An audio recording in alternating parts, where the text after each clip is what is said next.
ప్రభువైన యేసుక్రీస్తు నామములో కూడి వచ్చిన అందరికీ కూడా వందనాలు తెలియజేస్తున్నాను. అందరు బాగున్నారా? మరి యొక్క క్లాస్లో అందరినీ కలవడం ఎంతో సంతోషంగా ఉంది. మరి ఈ రోజున మనము 31 క్లాస్లోకి వచ్చాం. మనం ఆల్రెడీ 30 క్లాసులు ముగించేసుకున్నాం. మరి ఇంతవరకు కూడా ఏ సబ్జెక్ట్స్ నేర్చుకున్నాం? ఈ రోజున అయితే మరొక కొత్త సబ్జెక్ట్ ఆరంభించుకోబోతూ ఉన్నాం. మరి ఇంతవరకు ఏ సబ్జెక్ట్స్ నేర్చుకున్నామంటే 30 క్లాసెస్లో introduction to the Bible, history of the Israelites, WWJ అనేటువంటి మూడు సబ్జెక్ట్స్ని కూడా మనము నేర్చుకోవడము జరిగింది. హల్లెలూయా. ఎన్ని సబ్జెక్ట్స్ నేర్చుకున్నారు? 3 సబ్జెక్ట్స్ అందరు నేర్చుకున్నారా? మరి ఎగ్జామ్స్ పెట్టుకుందామా? Okay. So introduction to the Bible కానీ అనేకమైనటువంటి విషయాలు ఈ హిస్టరీ ఆఫ్ ద ఇస్రాయలైట్స్లో కానీ, అలాగే ప్రాఫిటికల్ బుక్స్ గురించి కానీ, పరిశుద్ధ గ్రంథం ఏ విధంగా ఎలాగ విభజించబడింది అనేటువంటి అంశాలు కానీ, అలాగే హిస్టరీ ఆఫ్ ద ఇస్రాయలైట్స్లో కూడా అనేకమైనటువంటి చరిత్రకు సంబంధించినటువంటి ఇశ్రాయేలీయుల చరిత్రకు సంబంధించినటువంటి అనేక క్రొత్త విషయాలు నేర్చుకోవడం జరిగింది.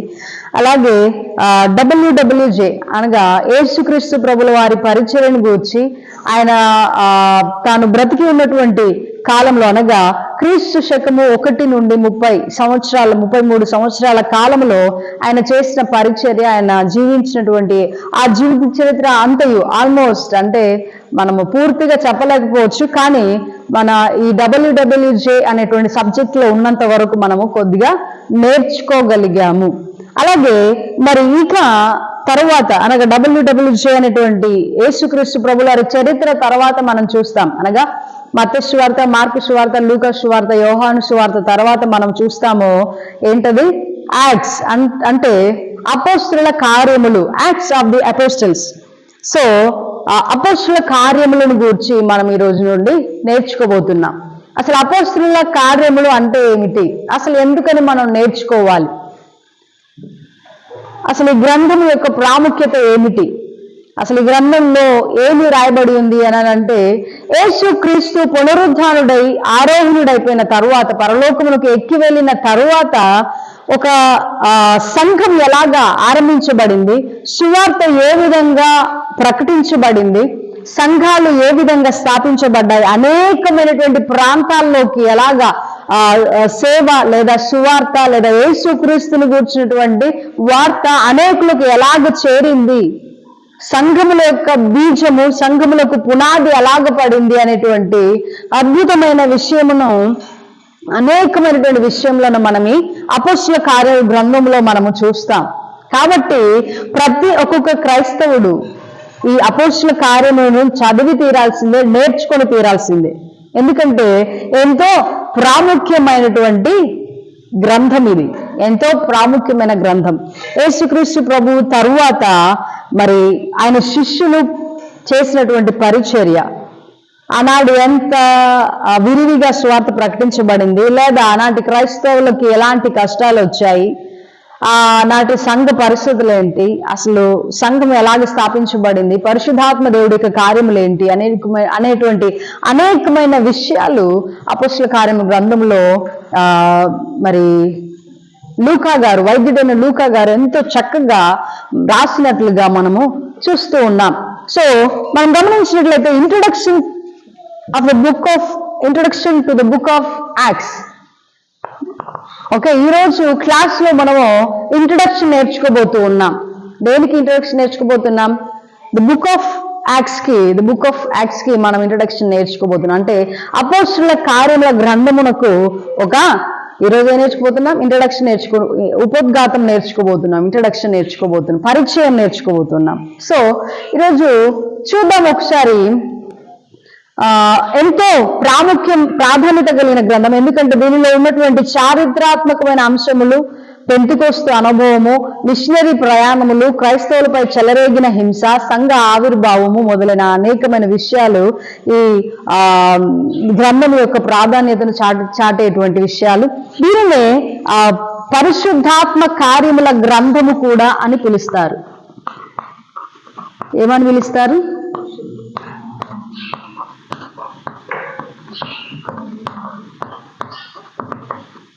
పరిశుద్ధాత్మ కార్యముల గ్రంథము. ఎందుకనంటే మనము ఈ అపొస్తలుల కార్యములలో అనేకమైన పరిశుద్ధాత్మ కార్యములను మనం చూస్తాం. అద్భుతమైనటువంటి పరిశుద్ధాత్మ దేవుని యొక్క సన్నిధి, ఆ యొక్క శక్తి ఈ గ్రంథములో ప్రత్యక్షంగా కనిపించడము అనేక మార్లు మనం గమనిస్తాం.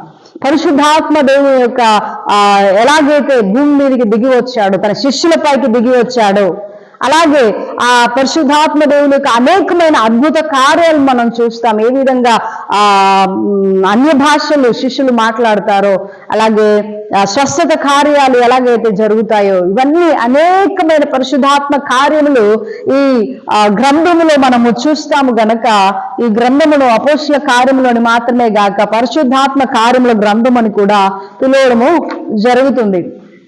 అలాగే యేసుక్రీస్తు చెప్పినట్లుగా మనం చూస్తాము. యేసుక్రీస్తు ప్రభుల వారు శిలువ మరణాన్ని పొందుకొని 3వ రోజున పునరుద్ధానుడైన తరువాత ఆయన 40 రోజుల పాటు ఈ భూమి మీదనే, అనగా యెరూషలేము ఆ చుట్టుపట్ల ఉన్నటువంటి ప్రాంతాలన్నిట్లో కూడా సంచరించి కనీసం దాదాపు ఒక 500 మందికి, సుమారు 500 మందికి తన్ను తాను ప్రత్యక్షపరుచుకొని అనేకులను సందర్శించి, దర్శించి, అనేకులతో మాట్లాడి, సంభాషించి, తన శిష్యులతోనూ దగ్గర వారితోనూ మాట్లాడినట్టుగా మనము చూస్తూ ఉన్నాం. కొరింథీయులకు రాసిన పత్రికలో పౌలు గారు ఎంతో చక్కగా దాని గురించి వివరించినట్లుగా మనము చూస్తాం.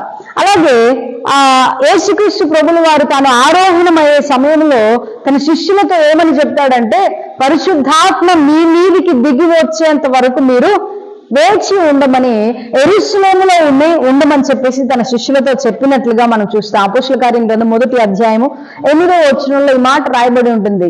మీ మీదికి పరిశుద్ధాత్మ దేవుడు దిగి వచ్చేంత వరకు మీరు యెరూషలేములోనే ఎదురు చూడండి అని చెప్పినట్టుగా మనం చూస్తాం.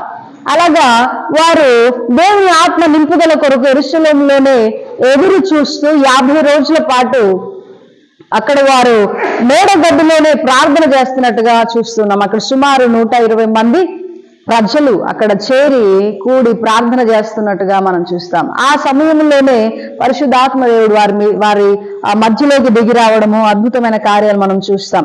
సో ఇంకా ఈ గ్రంథంలో మనము చూస్తాం ఏంటంటే, మొదటి నుండి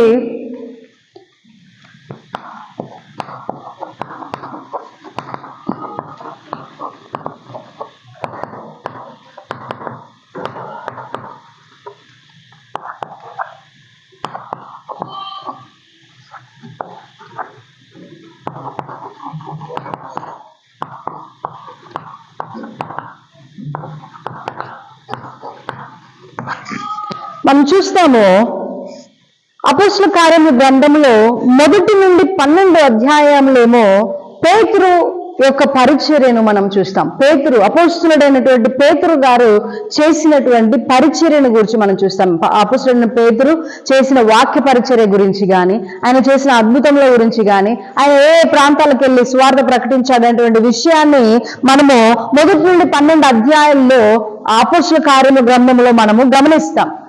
ఎంత చక్కగా యెరూషలేములోను సమరయ ప్రాంతాల్లోనూ ఉన్నటువంటి ఆ యూదా వారికి ఏ విధంగా, కేవలము యూదులైన వారికి ఏ విధంగా పేతురు చక్కటి సువార్తను ప్రకటించాడు అనే సంగతిని మనం చూస్తాం.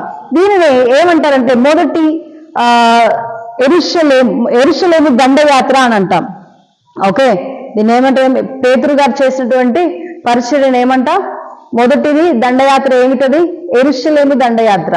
రెండోదిగా ఏమిటి అని అంటే విశ్వవ్యాప్తి దండయాత్ర. అంటే పౌలు గారి పరిచర్యను విశ్వవ్యాప్తి దండయాత్ర అని అంటారు. ఎందుకనంటే పేతురు ఏమో కేవలం యూదులకు మాత్రమే పరిచర్యను లేదా సువార్తను ప్రకటించి అనేకులను యూదులని దేవుడి సన్నిధికి నడిపించినట్టుగా చూస్తాం. అనేకమైన యూదులు యేసుని నమ్ముకున్నట్లుగా మనం చూస్తాం.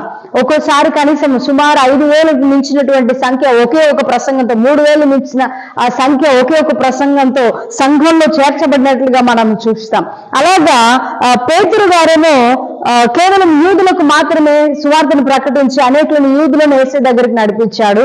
కానీ పౌలు గారు మనము చూస్తాము, పౌలు గారేమో విశ్వవ్యాప్తి దండయాత్ర అంటే అన్యులైనటువంటి వారికి చెదిరిపోయి అనేకమైనటువంటి మిషనరీ ప్రయాణాలు, అనేకమైన అని చెప్పడం కంటే 4 మిషనరీ ప్రయాణాలు చేసి ఆయన వెళుతున్న యెరూషలేము అంతియోకయ నుండి ఆరంభించి యెరూషలేము అలాగే చుట్టుపక్కల ప్రాంతాలన్నిటి నుండి వెళుతూ సువార్త ప్రకటిస్తూ అనేకమైనటువంటి అన్యజనులకి సువార్తను ప్రకటించినట్లుగా మనము చూస్తాం. కాబట్టి పౌలు గారి పరిచయను విశ్వవ్యాప్తి దండయాత్రగా సెలవిస్తా ఉంది. ఈ మొత్తము అపోస్తలుల కార్యముల గ్రంథం మనం చూస్తాము. ఎన్ని సంవత్సరాల చరిత్ర రాయబడి ఉంది అని అంటే మొత్తంగా 38 సంవత్సరాల చరిత్ర అపోస్తలుల కార్యముల గ్రంథంలో ఉంది. ఎన్ని సంవత్సరాల చరిత్ర రాయబడింది? 38 సంవత్సరాల చరిత్ర. 38 సంవత్సరాల చరిత్ర. దేనికి సంబంధించిన చరిత్ర? పరిచర్యకు సంబంధించిన చరిత్ర, సంఘమునకు సంబంధించిన చరిత్ర, యేసుక్రీస్తు ప్రభుల వారి శిష్యులకు సంబంధించిన చరిత్ర, అనేకమైనటువంటి ఆనాటి పరిస్థితులను గూర్చినటువంటి చరిత్రను 38 సంవత్సరాల చరిత్రను వైద్యుడైనటువంటి చక్కటి భక్తుడైనటువంటి లూకా గారు ఎంతో చక్కగా అనేకమైన విషయాలను పొందుపరిచినట్లుగా ఈ అపోస్తలుల కార్యములో మనము చూస్తాం. అలాగే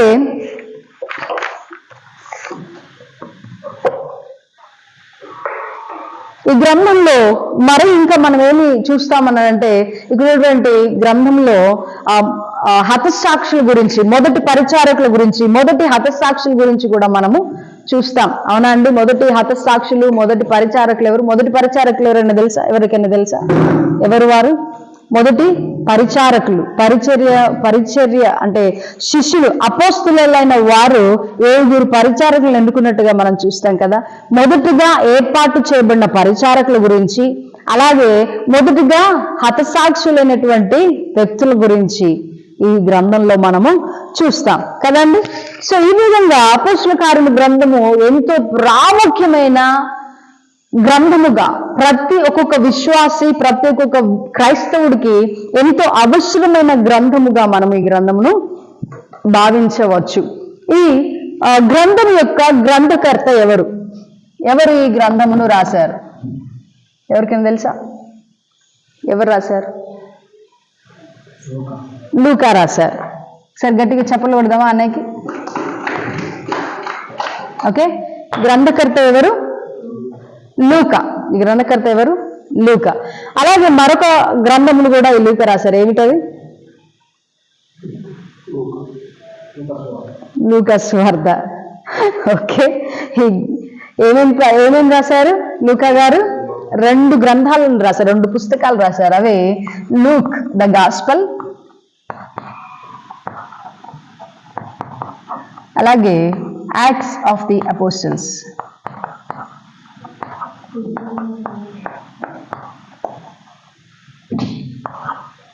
ఓకే, 2 గ్రంథములను ఈ గ్రంథకర్త రాసినట్టుగా మనము చూస్తూ ఉన్నాం. ఈ లూకా అనేటువంటి వ్యక్తి ఎవరు? లూకా ఎవరు? వైద్యుడు, డాక్టర్. ఓకే, అలాగే ఇంకా ఎవరు? ఈయన ఎజ్యు కాదు, అంటే యూదుడు కాదు. ఓకే, అలాగే మూడవదిగా హిస్టోరియన్ అనగా చరిత్రకారుడు, అనగా చరిత్ర తెలిసిన వ్యక్తి లేదా చరిత్రను రాసిన వ్యక్తి. ఓకే, 4వదిగా మనము చూస్తాము ఆయన ఎవరు? ఒక పౌలు గారి డిసైపుల్, చాలా క్లోజ్ డిసైపుల్, చాలా దగ్గరి శిష్యుడుగా, పౌలు గారికి దగ్గరి శిష్యుడుగా లూకా ఉన్నారు. ఓకే, పౌలు గారికి అనేకమైనటువంటి పరిచారకులు, శిష్యులు ఉన్నారు.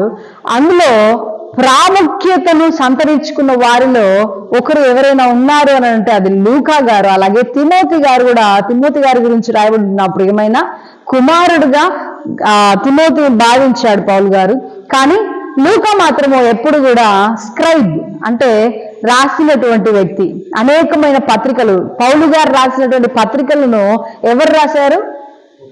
లూకానే రాశారు. అంటే పౌలు గారు చెప్తా ఉంటే లూకా గారు రాసేవారు చేత్తో. ఆయన చెరలో ఉన్నప్పుడు లూకా కూడా చెరలోనే ఆయనతో పాటు ఉన్నారు. ఎక్కడికి వెళ్తే అక్కడ ఉన్నారు. అందుకే తిమోతి పత్రికలో ఒక చక్కటి మాట రాయబడుతుంది. ఏంటో తెలుసా?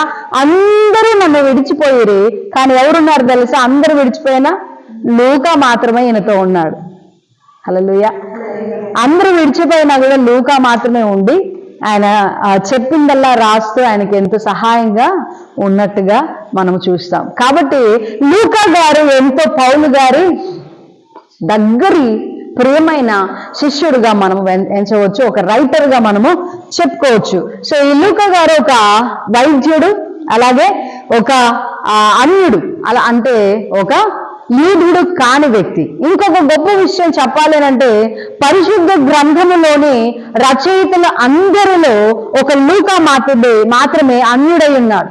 పరిశుద్ధ గ్రంథంలో ఉన్నటువంటి రచయితలు అందరూ ఉన్నారు కదా, పరిశుద్ధ గ్రంథంలో ఉన్న రచయితలు, ఆ రచయితలు అందరిలో లూకా మాత్రమే అన్యుడు. మిగతా అందరూ కూడా యూదులే. ఎవరు? అందరూ ఇశ్రాయేలు ప్రజలకు సంబంధించిన వ్యక్తులే, యూదులు. ఒకరు ప్రవక్తలు కావచ్చు, ఒకరు యాజకులు కావచ్చు, ఒకరు నాయకులు కావచ్చు, ఒకరు న్యాయాధిపతి కావచ్చు, ఒకరు so many people have return. అయితే అందులో అన్యుడైన వాడు ఒక్కడే, ఆయన లూకా గారు. సో ఈ లూకా గారు ఎంతో ప్రాముఖ్యత కలిగిన వ్యక్తిగా మనము చూస్తాము. అలాగే ఈ గ్రంథం ఎవరికి రాయబడింది? Letter receiver. ఈ పుస్తకము, ఈ పత్రిక ఎవరికి రాయబడింది? ఈ గ్రంథము, ఈ సువార్త ఎవరికి రాయబడింది? లూకా గారు ఎవరికి రాశారు? నో,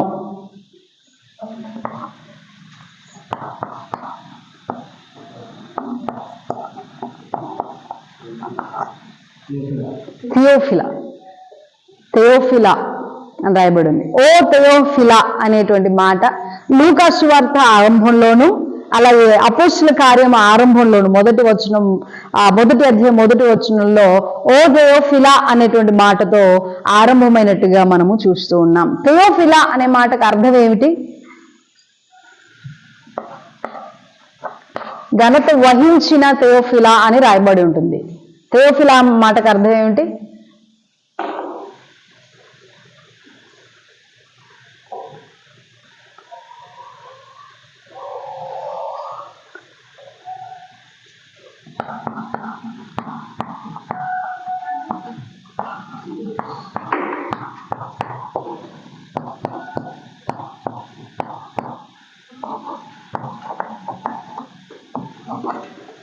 ఓకే,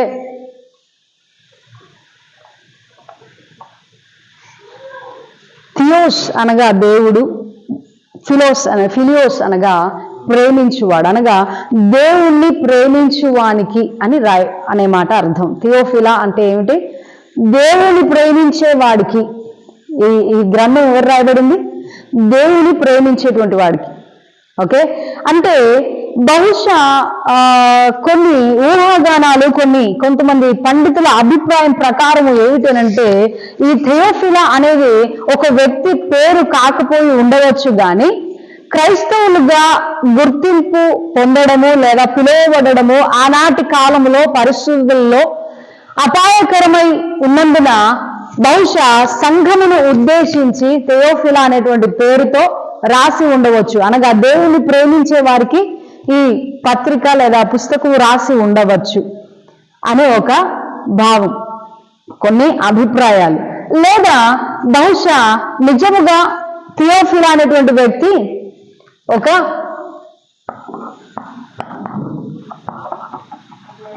నిజంగానే ఒక ఉన్నత అధికారి, ఒక గవర్నమెంట్ ఆఫీసర్ అయి కూడా ఉండవచ్చు అనేటువంటి అభిప్రాయం.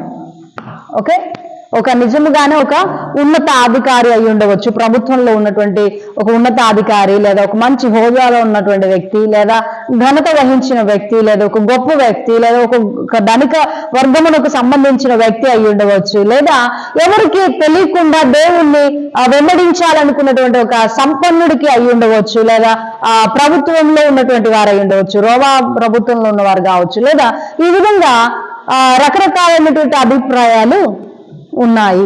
అలాగే ఇంకొక అభిప్రాయం కూడా ఉంది, ఏమిటంటే లూకా యొక్క యజమాని అయి ఉండవచ్చు. బహుశా లూకా ఒక బానిస అయి ఉండవచ్చు.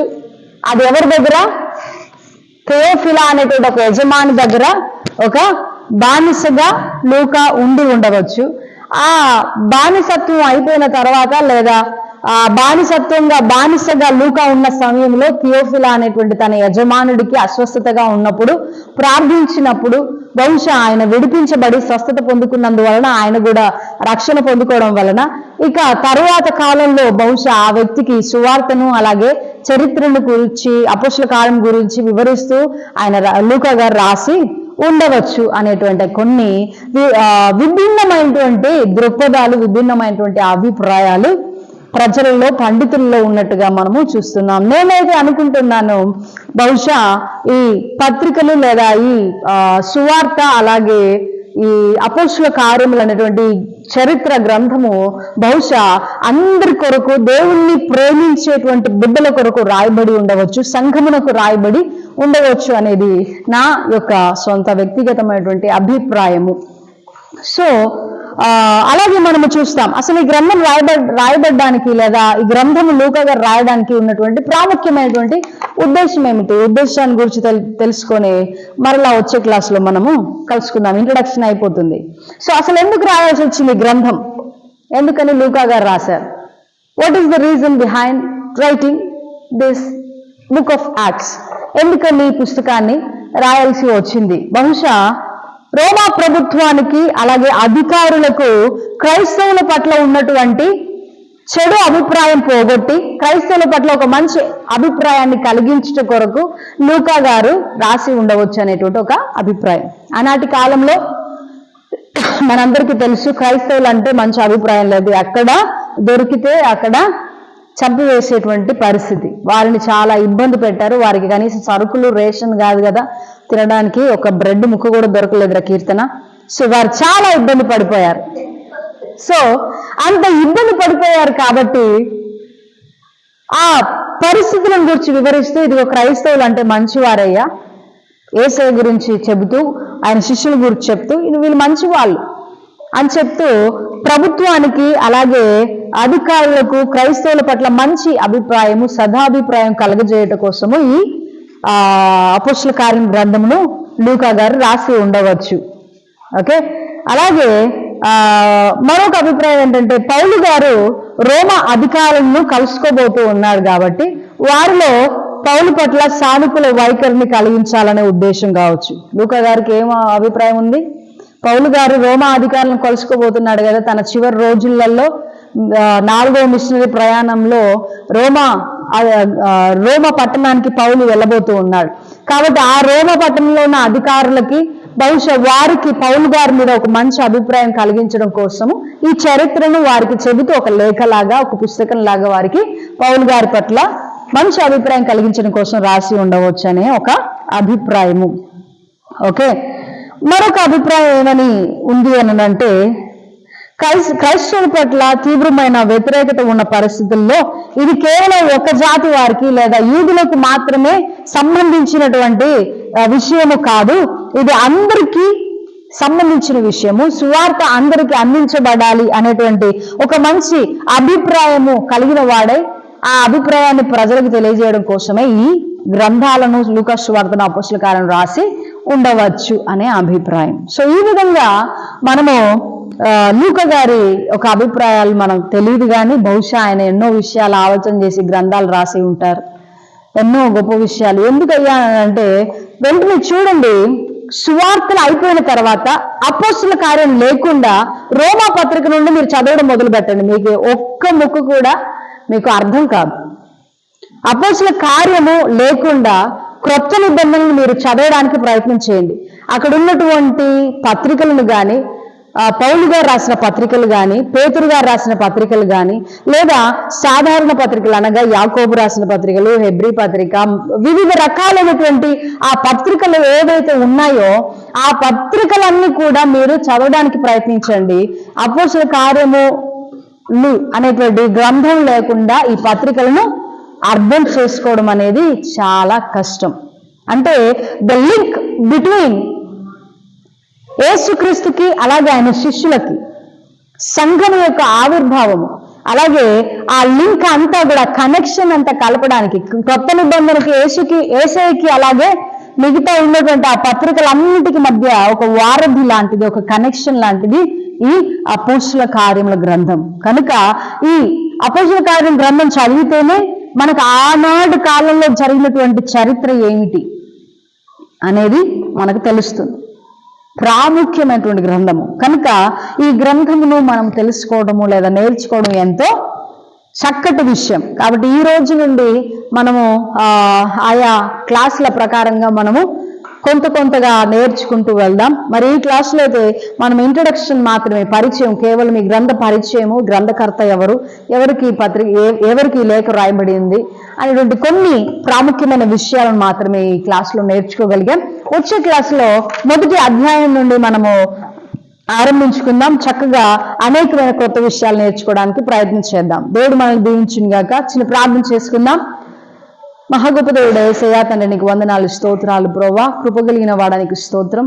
ఈనాటి క్లాస్లో మీరు మాతో చక్కగా క్రొత్త విషయాలు ఆరంభించుకోవడానికి, కొత్త సబ్జెక్టు ఆరంభించడానికి మీరు మాకు సహాయం చేసినందుకు వందనాలు నాయన. అపోస్తుల కార్యము గ్రంథము మేము నేర్చుకున్నట్టుకు చక్కగా అనేకమైన విషయాలు నేర్చుకొని తద్వారా ఆత్మీయ జీవితంలో మేలు పొందుకున్నట్టుకును పరిశుద్ధ గ్రంథమును తెలుసుకుంటకును మాకు సహాయం చేయండి నాయన. జ్ఞానం అనుగ్రహించమని అడుగుతూ ఉన్నాను. గొప్పదేవ ఆన్లైన్ ద్వారా ఎంతమంది అయితే నేర్చుకుంటూ ఉన్నారో వారందరికీ కూడా మీరు సహాయం చేయండి నాయన. కృప చూపించండి. గడిచిన క్లాసులన్నింటిలో మీరు సహాయం చేసినందుకు వందనాలు నాయన. తను ఈ సబ్జెక్టు విషయంలో కూడా మీరే మాకు తోడుగా ఉండుమని నీకు వందనాలు తెలియచేస్తూ యేసుక్రీస్తు నామములో అడిగి వేడుకొంచున్నాం తండ్రి. Amen. Amen. Thank you all. God bless you all.